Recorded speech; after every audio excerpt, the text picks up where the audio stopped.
Hello students, good morning. I welcome you all on my YouTube channel. My name is Vishnu Gupta and we are learning biology here. It is more than a subject. This lesson is very interesting or not? Please tell me in the comment box. आप लोग को कैसा लग रहा है इस lesson को पढ़ के, इतना कॉन्सेप्चुअल पार्ट में पढ़ा रहा हूँ, ठीक है. And it is also a new experience for me that teaching this lesson online, ठीक है. इसको ऑनलाइन पढ़ाना मेरे लिए भी एक नया एक्सपीरियंस है. तो प्लीज़ मेरे को ये ज़रूर बताइएगा कि आपको कैसा लग रहा है, ठीक है, कि आपको रियल फीलिंग आ रही कि नहीं आ रही कि हाँ हम क्लासरूम में बैठ के पढ़ रहे हैं और हमें एवरी कॉन्सेप्ट, जो भी कॉन्सेप्ट मैं यहाँ पे डिस्कस कर रहा हूँ वो आपको समझ में आ रहा है कि नहीं आ रहा है, ठीक है. तो इस बात को ज़रूर बताइएगा. और मैं 2-3 बातें आपको बता दूं. देखो, जैसे मैंने इस लेसन में बताया था कि आपको कॉन्सेप्ट को बहुत अच्छे से होल्ड करके, बहुत समझ के तब चलना है, ठीक है. और इसीलिए मैंने धीरे धीरे एक एक टॉपिक को लेके, बहुत ज़्यादा मैंने हैजनली नहीं कोई चीज़ की कि बहुत जल्दी जल्दी टॉपिक को ख़त्म कर दूं, ठीक है. तो मैंने क्या किया कि इसीलिए आपके एनसीईआरटी के अकॉर्डिंग ही मैं चल रहा हूँ, ठीक है, जिससे आपको एकदम जब आप एनसीईआरटी पढ़ो तो आपको कोई प्रॉब्लम वहाँ पे फेस ना करनी पड़े, ठीक है.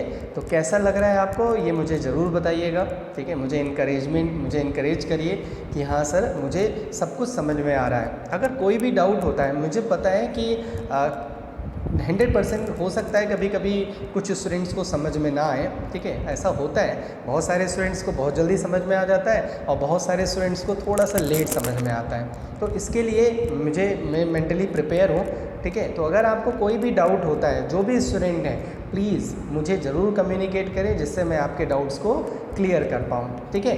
और खूब इंतुजियाज़म के साथ पढ़ना चाहिए, हमेशा अंदर से एनर्जेटिक रहना चाहिए, कभी अपने मोराल को डाउन नहीं करना चाहिए, लेकिन हमेशा बेसिक से हाई की तरफ बढ़ जाना चाहिए, ठीक है. पहले सबसे छोटी छोटी चीज़ें, बेसिक चीज़ें समझनी चाहिए, तब हमें हाई की तरफ बढ़ना चाहिए. वो हमें काफ़ी फ्रूटफुल रहेगा वो, ठीक है. तो पढ़ाई तो सब लोग करते हैं, पढ़ते तो सब रह गए. कुछ लोग रट रहते हैं, कुछ लोग किसी तरह बस उसको ख़त्म कर लेते हैं, कंप्लीट कर लेते हैं, पढ़ा भी लेते हैं और पढ़ भी लेते हैं, ठीक है. लेकिन अच्छे से पढ़ना, बेसिक क्लियर करके चलना, ये बहुत इम्पॉर्टेंट है, जो आपको आगे तक काम आएगा. अब ये तो है नहीं कि आपने यहीं पे पढ़ लिया कोई टॉपिक, बस बात ख़त्म, बोर्ड एग्ज़ाम दे दिया.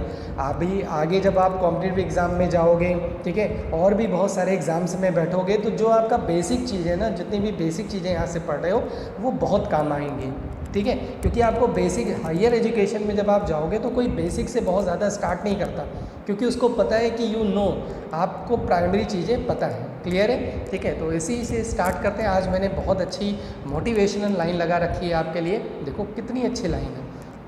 सब्र रखिए, आसान बनने से पहले हर चीज़ कठिन होती है, ठीक है. जैसे इस लेसन को जब मैंने सोचा पढ़ाने के लिए और आपने जब सोचा होगा पढ़ने के लिए, ठीक है, तो कठिन तो है ही है, ठीक है. कोई चीज़ आसान तो होती नहीं कि एकदम से बस, ठीक है. लेकिन जब तक हम उसको समझ ना लें अच्छे से, तब तक वो हमारे लिए कठिन होती है.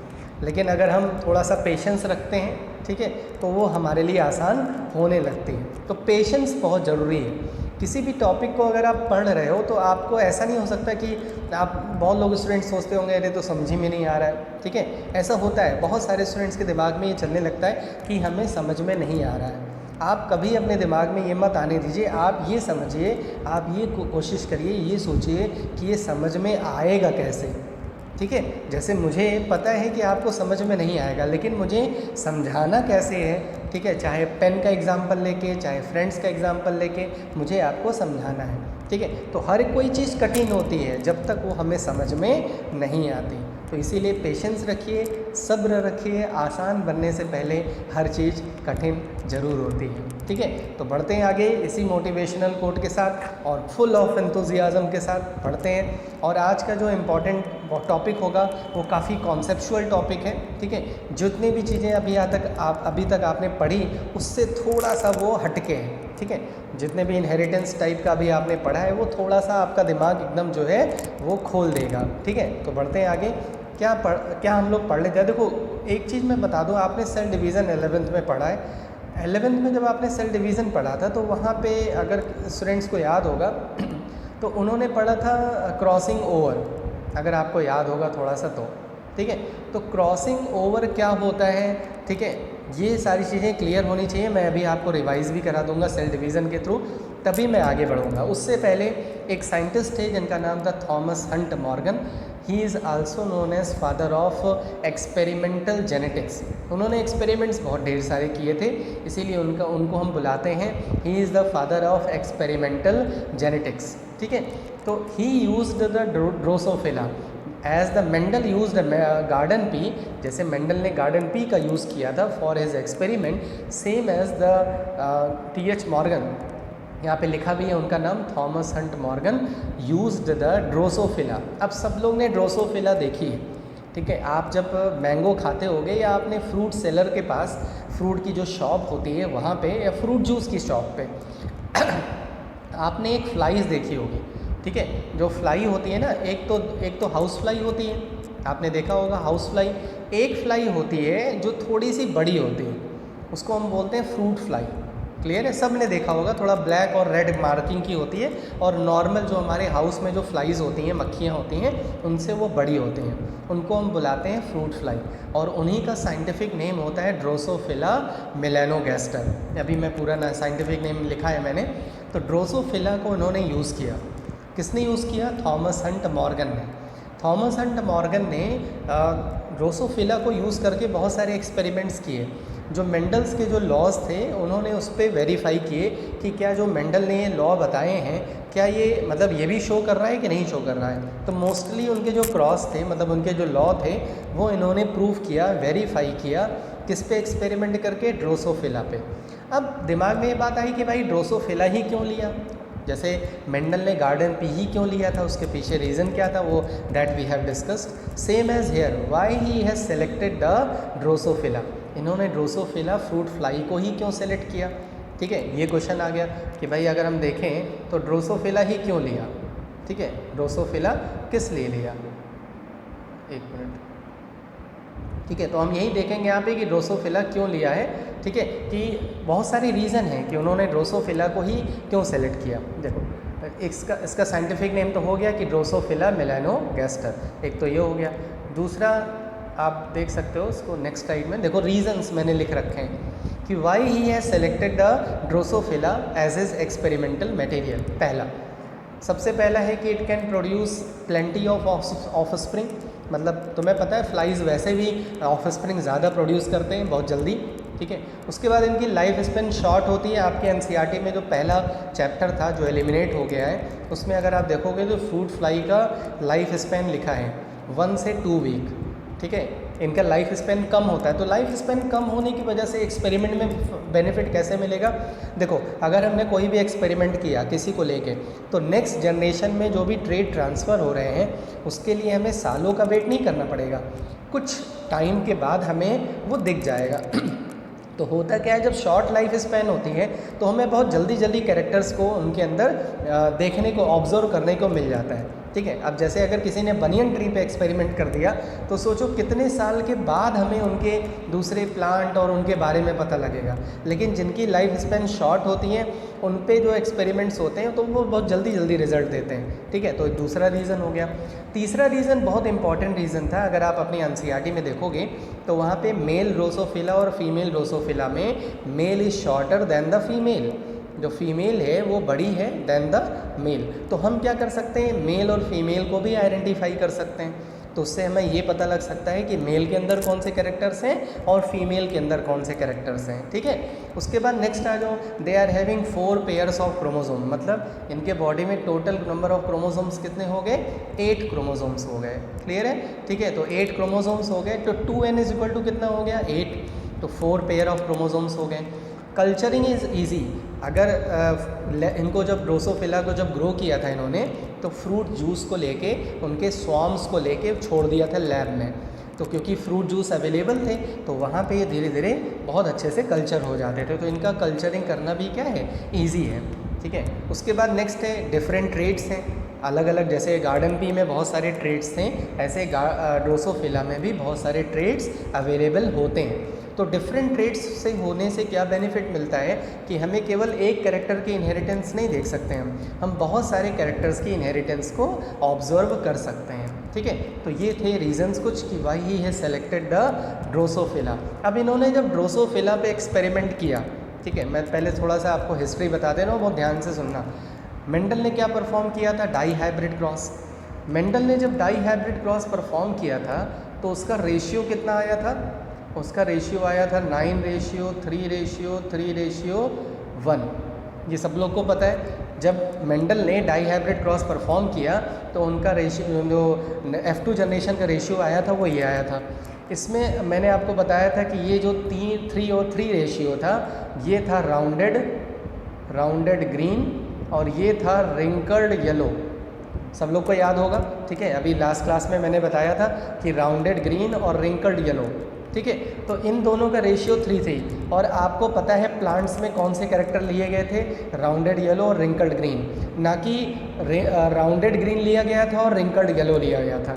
मतलब जो ट्रेट यहाँ पे दिख रहे हैं आपको, ये दोनों ट्रेट पेरेंट में नहीं लिए गए थे अलग से, ठीक है। सेपरेटली इन ट्रेट को सेलेक्ट नहीं किया गया था, फिर भी ये ट्रेट अपीयर हुए F2 जनरेशन में।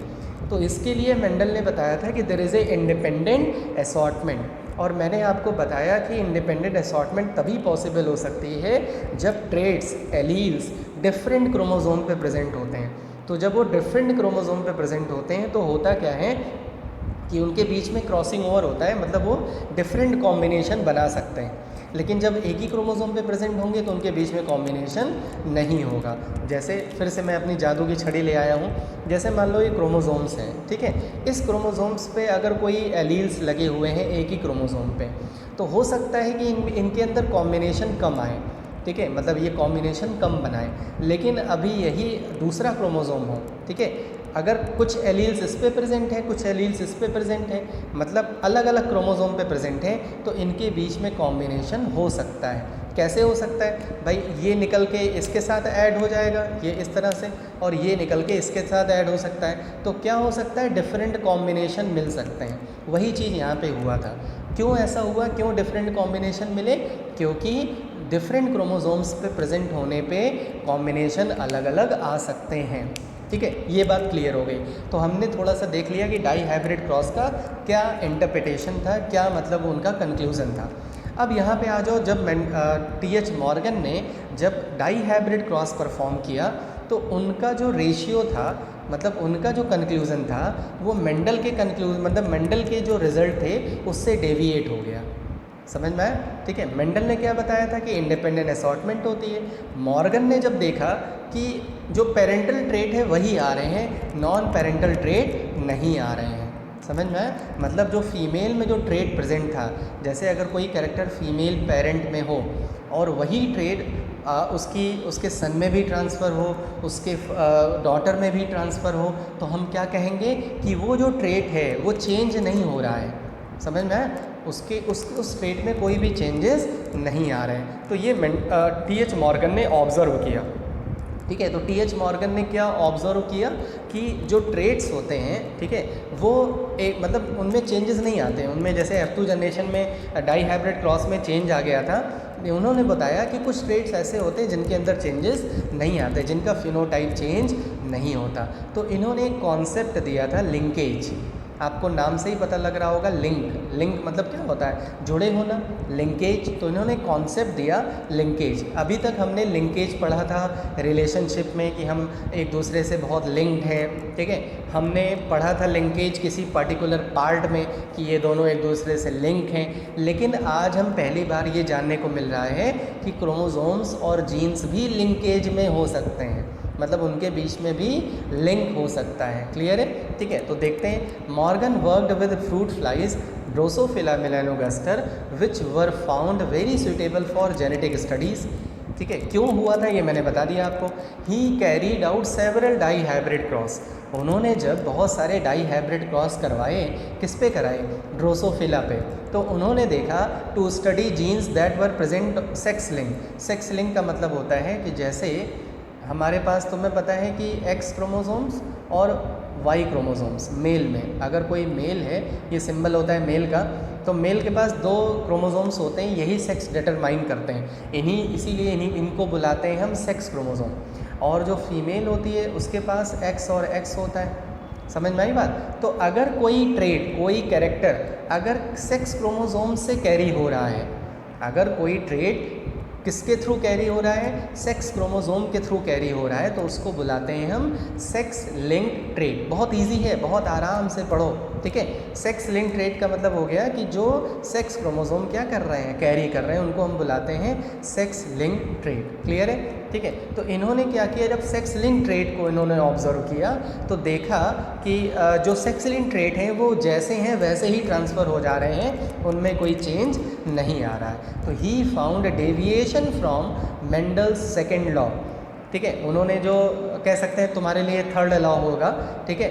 जो थर्ड लॉ था, लॉ ऑफ इंडिपेंडेंट असॉर्टमेंट, उससे इनका रेशियो, उनसे इनका जो कंक्लूज़न था, मतलब जो रिज़ल्ट था, वो डेविएट हो गया, ठीक है। क्यों डेविएट हो गया, क्योंकि मेंडल ने बताया था कि there is a independent assortment होती है, नए कॉम्बिनेशन आते हैं, इनके क्रॉस में कोई नया कॉम्बिनेशन नहीं आया था, ठीक है।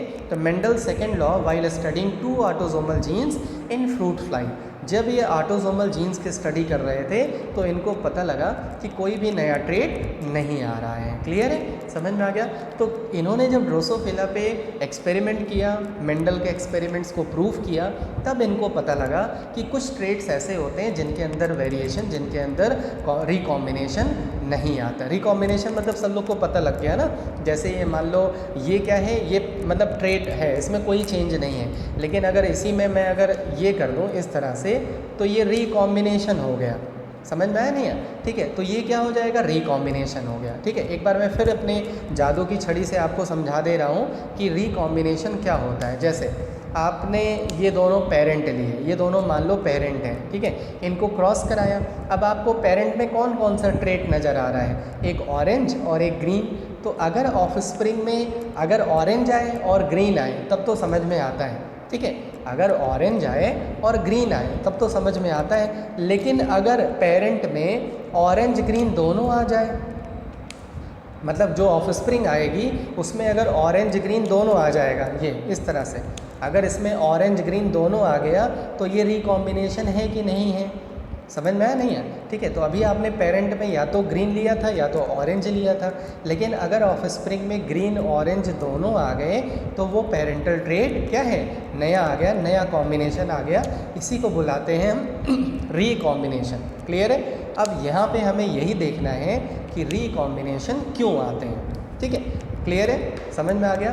तो लिंकेज और आगे बढ़ने से पहले मैं आपको थोड़ा सा सेल डिवीज़न बता दे रहा हूँ, ठीक है, कि सेल डिवीज़न में क्रॉसिंग ओवर क्या होता है, ठीक है, और कैसे जीन्स जो है क्रॉसिंग ओवर में जाते हैं और नहीं जाते हैं, ठीक है। क्लियर। अब बहुत ध्यान से समझना, देखो मैं जो है 2 क्रोमोसोम्स ले रहा हूँ, ठीक। ये सपोज़ ये क्रोमोसोम है, ये एक क्रोमोसोम है, ठीक है, और दूसरा क्रोमोसोम, एक मिनट ये हट गया, वेट कर लो थोड़ा सा, एक ये क्रोमोसोम ले लिया मैंने, ठीक है, ग्रीन कलर का, और एक क्रोमोसोम मैंने दूसरे कलर का ले लिया, ये क्रोमोसोम ले लिया। ये दोनों क्रोमोसोम्स हैं, समझ में आया। इन पे जीन्स लगे हुए हैं। अब इनके जीन्स को दिखाने के लिए मैं कलर दूसरा ले रहा हूँ। ये देखो, मान लो इनमें जीन्स लगे हुए हैं ऐसे, ये जीन्स लगे हुए हैं, क्लियर है। और इसमें भी जीन्स लगे हुए हैं दूसरे वाले क्रोमोसोम पे, ये भी जीन्स लगे हैं, क्लियर है। तो ये क्या हो गया, C फॉर, मैं शॉर्ट फॉर्म में लिख रहा हूँ, ध्यान से समझना।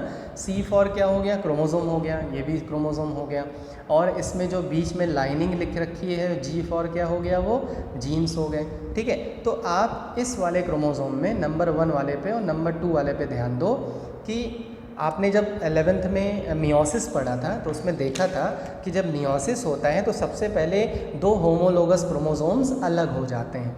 जैसे ये मान लो होमोलोगस क्रोमोसोम्स हैं, क्लियर है, ठीक है। ये कौन सी क्रोमोसोम्स हैं, होमोलोगस क्रोमोसोम्स हैं। जैसे ये दोनों होमोलोगस क्रोमोसोम्स हैं। होमोलोगस मतलब ऐसे क्रोमोसोम जिनके पास सेम टाइप ऑफ जीन्स लगे हों, क्लियर है। अब ये दोनों होमोलोगस क्रोमोसोम्स हैं, और मान लो ये जो कैप है ये इसकी जीन्स है, ठीक है। अब ये देखो, अगर मैं इसको ऐसे कर दूँ, थोड़ा दिख रहा होगा तुम्हें, ये मैंने इसको ढीला कर दिया, ये ठीक है, ये इसको मैंने ऐसे लूज़ कर दिया, ठीक, ये लूज़ कर दिया, इस वाले क्रोमोसोम्स को मैंने लूज़ कर दिया, ठीक। और इस वाले क्रोमोसोम में देखो तो ये बहुत टाइट है, ठीक है, ये जो इसकी कैप है ये क्या है, बहुत टाइट है, और यहाँ पे मैंने इसको क्या कर दिया, ये लूज़ कर दिया, ये देखो, ठीक है। अब बताओ जब इन दोनों के बीच में क्रॉसिंग ओवर होगा, क्रॉसिंग ओवर का मतलब होता है दोनों एक दूसरे से सेगमेंट का एक्सचेंज करते हैं, दोनों एक दूसरे से क्या करेंगे, सेगमेंट्स मतलब जीन्स का एक्सचेंज करेंगे। तो जो जीन्स लूज़ होंगे, जो जीन्स क्या होंगे, लूज़ होंगे, वो क्रॉसिंग ओवर में चले जाएंगे। देखो ये लूज़ था ना, ये चला गया, क्लियर है। जब ये जीन्स चला गया क्रॉसिंग ओवर में, तो क्या नया ट्रेट आने के चांसेस हो जाएंगे कि नहीं हो जाएंगे?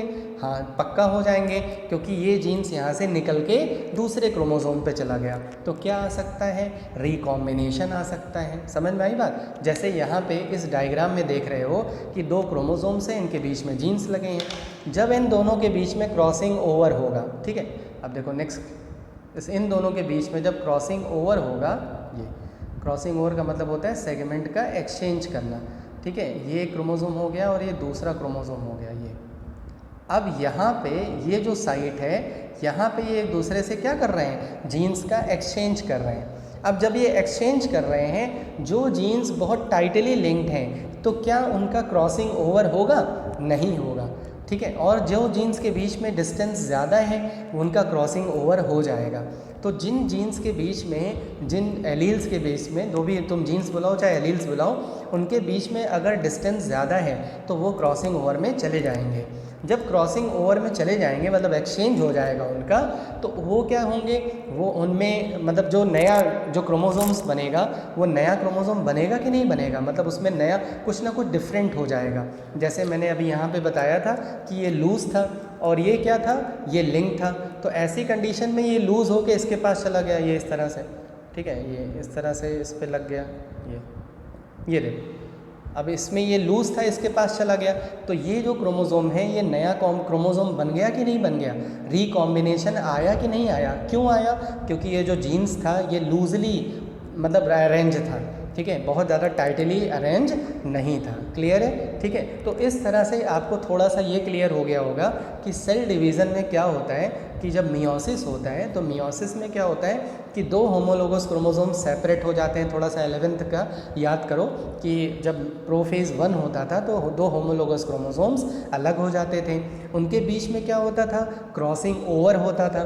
क्रॉसिंग ओवर का मतलब होता है कि जब उससे नया मतलब क्रोमोसोम्स जब उससे सेपरेट होंगे तो नया कॉम्बिनेशन आएगा।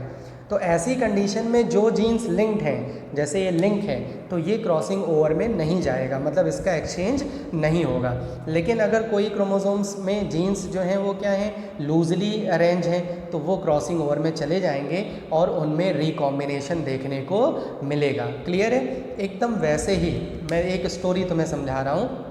जैसे मान लो 10 दोस्त हैं, ठीक है, क्या हैं, 10 फ्रेंड्स हैं, 10 दोस्त हैं, ठीक है। 10 दोस्त के बीच में लिंकेज बहुत स्ट्रॉन्ग है एकदम, ठीक है, बहुत तगड़ी, मतलब बहुत तगड़ी दोस्ती है, खूब स्ट्रॉन्ग है। आप इसको और अच्छे से समझ लोगे, अब दोस्त से ज़्यादा समझ में आएगा, ठीक है। उनके बीच में लिंकेज बहुत स्ट्रॉन्ग है, वो जहाँ जाते हैं साथ में जाते हैं, ठीक है, उनके अंदर चेंजेस नहीं आते। तो क्या बताऊँ, वो कहीं पे भी जाएंगे तो उनके नेचर में, उनके बिहेवियर में कोई चेंज आएगा? मतलब जब वो साथ में होंगे तो अपने आप को शो करेंगे, अपने आप को डोमिनेंसी शो करेंगे कि नहीं करेंगे? करेंगे। क्यों? क्योंकि दोनों सब 10 जो है 10 जो फ्रेंड्स हैं वो एकदम एक साथ हैं, जुड़े हुए हैं एक दूसरे से, उनके बीच में गैप नहीं है। वहीं पे एक दूसरा ग्रुप है जहाँ पे 20 स्टूडेंट्स का ग्रुप है, 20 फ्रेंड्स का ग्रुप है तो वो भी फ्रेंड, लेकिन उनके बीच में गैप ज़्यादा है, ठीक है। मतलब वो एक दूसरे से रहते तो हैं साथ में, लेकिन उनके बीच में डिस्टेंस ज़्यादा है, उनके थॉट्स नहीं मिलते, उनके बिहेवियर नहीं मिलते, वो एक दूसरे के लिए सेक्रीफाइस नहीं कर सकते, ठीक है। मतलब उनके बीच में जो फ्रेंडशिप का रिलेशन है वो स्ट्रॉन्ग नहीं है। अब ऐसी कंडीशन में क्या होगा, मान लो उन 10 दोस्त के बीच में और इन 20 दोस्त के बीच में जब लड़ाई होगी तो कौन जीतेगा? ये 10 वाले जीत जाएंगे। क्यों जीत जाएंगे? क्योंकि ये साथ में हैं, इनके बीच में लिंकेज स्ट्रॉन्ग है। तो ऐसी कंडीशन में इनके अंदर कोई चेंज आएगा? नहीं आएगा। लेकिन इनके अंदर जो 20 वाले फ्रेंड हैं उनके अंदर चेंज आ जाएगा, ठीक है, वो अलग अलग हो जाएंगे। जब अलग अलग हो जाएंगे तो वो अपने आप को एक्सप्रेस नहीं कर पाएंगे, मतलब अपने आप को शो नहीं कर पाएंगे। लेकिन इधर दूसरी तरफ जो 10 फ्रेंड्स हैं वो अपने आप को शो करेंगे। क्लियर है? समझ में आ गई बात। तो यही होता है क्रोमोसोम्स के भी साथ में, जिसको टी.एच. मॉर्गन ने ऑब्जर्व किया था कि टी.एच. मॉर्गन ने जब ड्रोसोफिला पे एक्सपेरिमेंट किए बहुत ढेर सारे, तब इन्होंने देखा, जब इन्होंने डाई हाइब्रिड क्रॉस परफॉर्म कराया तो देखा कि जैसे मेंडल ने उनका रेशियो अलग आया था, मतलब वहाँ पे न्यू कॉम्बिनेशन आ गए थे, इनके डाई हाइब्रिड क्रॉस में रिकॉम्बिनेशन बहुत ज़्यादा नहीं आए, या तो नहीं आए या तो बहुत कम आए। समझ में आए, या तो नहीं आए या तो बहुत कम आए। तब इन्होंने एक कॉन्सेप्ट दिया कि लिंकेज होती है, लिंकेज और रिकॉम्बिनेशन का कॉन्सेप्ट दिया। क्लियर है, समझ में आ गया। ठीक है, तो आपके बुक में जो लिंकेज और रिकॉम्बिनेशन का कॉन्सेप्ट है वो किसने दिया था? ड्रोसोफिला पे एक्सपेरिमेंट करके टी.एच. मॉर्गन ने उसको बताया था। क्लियर है। और मैंने जो फ्रेंड्स का एग्जांपल लिया है, तो फ्रेंड्स क्या हैं? जीन्स हैं। ठीक है, और जहाँ पे मतलब साथ में रह रहे हैं तो जान लो वो पार्ट क्या है? क्रोमोसोम्स हैं। क्लियर है। तो इस तरह से आप फ्रेंड्स के एग्जाम्पल को सोच के आप लिंकेज और रिकॉम्बिनेशन बहुत अच्छे से समझ सकते हो। ठीक है, जो साथ में रहें वो लिंक्ड हैं, लेकिन अगर उनके बीच में डिस्टेंस ज़्यादा है तो क्या होगा? उनके बीच में क्रॉसिंग ओवर ज़्यादा होगा। अगर क्रॉसिंग ओवर ज़्यादा होगा तो रिकॉम्बिनेशन भी ज़्यादा आएगा। समझ में आया? रिकॉम्बिनेशन मतलब नए ट्रेड ज़्यादा आएंगे। क्लियर है। तो यही है, आगे बढ़ते हैं। अब तुम्हें समझ में आ जाएगा। क्लियर हो गया। ठीक है, कि सेल डिवीज़न में एक ऐसी स्टेज आती है जहाँ पे क्रॉसिंग ओवर होता है। क्रॉसिंग ओवर किसके बीच में होता है? होमोलोगस क्रोमोसोम्स के बीच में होता है। कौन से ऐसे जीन्स हैं जो क्रॉसिंग ओवर में नहीं जाते, जिनका क्रॉसिंग ओवर नहीं होता?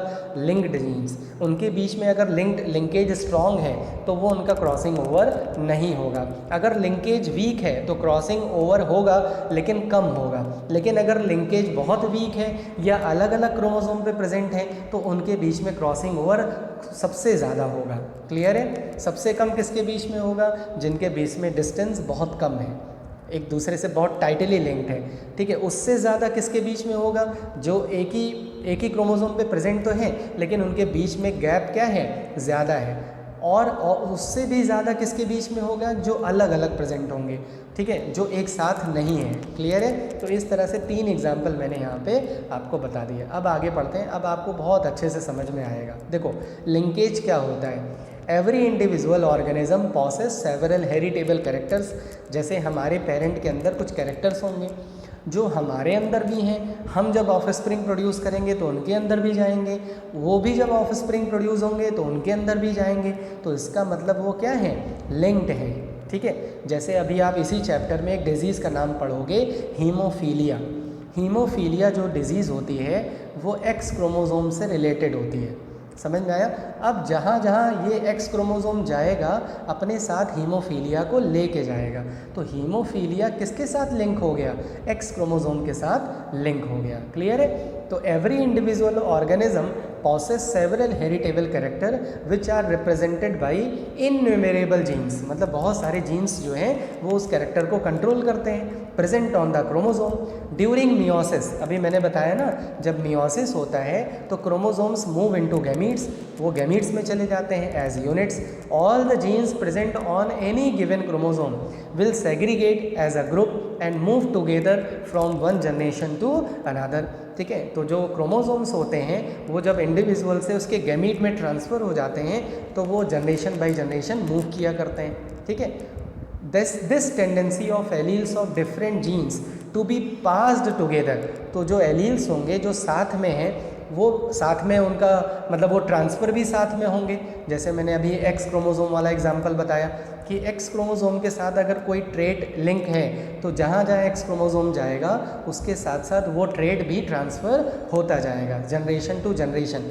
और इसी को क्या बुलाते हैं हम? लिंकेज। सिंपल सी बात है, बहुत सिंपल सा टॉपिक है लिंक। अगर कोई चीज़ किसी से लिंक है तो वो उसी के साथ चली जाती है। जैसे आपके गाड़ी का आपकी बाइक है, आपकी साइकिल है, अगर आपने अपने पहिए में कोई चीज़ जोड़ दी, ठीक है, तो जहाँ जहाँ आपकी बाइक जाएगी वो चीज़ वहीं पे जाएगी। समझ में नहीं आया? ठीक है, तो इस तरह से अगर आपने कोई भी चीज़ अपने साथ जोड़ ली तो जहाँ पे आप जाओगे वो भी आपके साथ जाएगा। ठीक है, लेकिन अगर दोनों के बीच में जो डिस्टेंस है वो ज़्यादा है तो हो सकता है वो अलग हो जाए। क्लियर है? ठीक है, तो genes located on the same chromosome. अगर कोई भी जीन्स, ये देखो डेफिनेशन यहाँ पे आ गई कि अगर क्वेश्चन पूछे कि व्हाट आर लिंक्ड जीन्स तो क्या बताओगे? Genes located on the same chromosome are known as linked genes. ठीक है, अगर कोई भी जीन एक ही क्रोमोसोम पे प्रेजेंट है, सेम क्रोमोसोम पे प्रेजेंट है, तो उसको क्या बुलाएंगे? Linked genes. लेकिन उनके बीच में लिंकेज स्ट्रॉन्ग है कि नहीं, ये कौन डिसाइड करेगा? डिस्टेंस।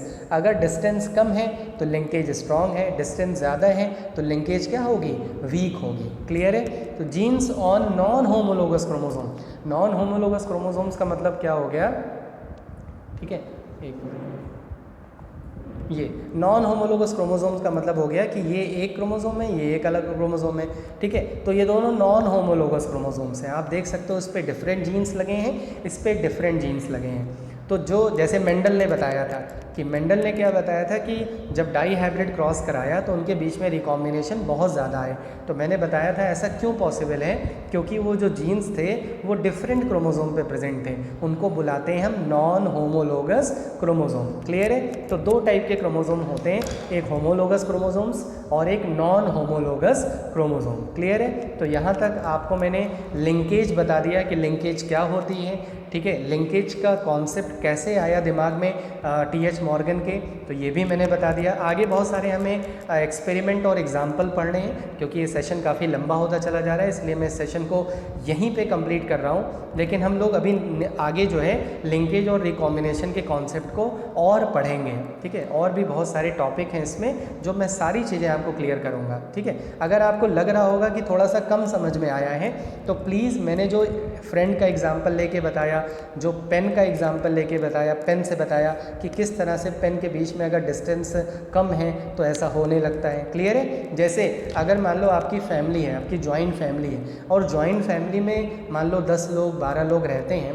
ठीक है, तो अगर उनके बीच में उनके थॉट्स नहीं मिलते तो धीरे धीरे क्या आने लगता है? फिर वो चेंजेस आने लगते हैं। ठीक है, लेकिन अगर थॉट्स मिलते हैं, सब एक दूसरे से काफ़ी बॉन्डेड हैं, तो क्या होता है? उनके बीच में कोई चेंज नहीं आता है। चाहे बाहर वाला चाहे जितना भी कहे, चाहे जितना उसको डिस्टर्ब करने की कोशिश करे, लेकिन उसके अंदर कोई चेंज नहीं आता है। एकदम सेम क्रोमोसोम के साथ भी यही होता है। क्लियर है भाई? सब लोग एक ही फैमिली पे प्रेजेंट हैं, एक ही क्रोमोसोम पे प्रेजेंट है जीन्स, लेकिन उनके बीच में अगर डिस्टेंस ज़्यादा है तो उनके बीच में रिकॉम्बिनेशन होने के चांसेस धीरे धीरे बढ़ने लगते हैं। क्लियर है? ठीक है, तो ये मैं सेशन यहीं पे कंप्लीट कर रहा हूँ, और पक्का है आपको समझ में आएगा, बहुत अच्छे से समझ में आएगा, कोई प्रॉब्लम नहीं होगी। बस इसको थोड़ा सा पेशेंस रखना है आपको। जैसे मैंने थॉट बताया था आज की कि धैर्य रखिए, कन्फर्म है आपको हर एक चीज़ आसान लगने लगेगी। ठीक है, थोड़ा सा टाइम देना होता है। क्लियर? तो I am completing this session here now, और मुझे ज़रूर बताना सर मुझे लिंकेज समझ में आ गया। ठीक है, नहीं आएगा तो मैं नेक्स्ट सेशन में फिर से आपको बता के तभी आगे बढ़ूंगा। मैं तब तक आगे नहीं बढ़ूंगा जब तक आपको समझ में नहीं आ जाएगा। क्लियर है? ठीक है, तो I am completing this session and hope so that you are doing well at your home. Stay at your home, stay safe, stay fit, stay safe, stay healthy. ठीक है, और my well wishes are with you. जय हिंद।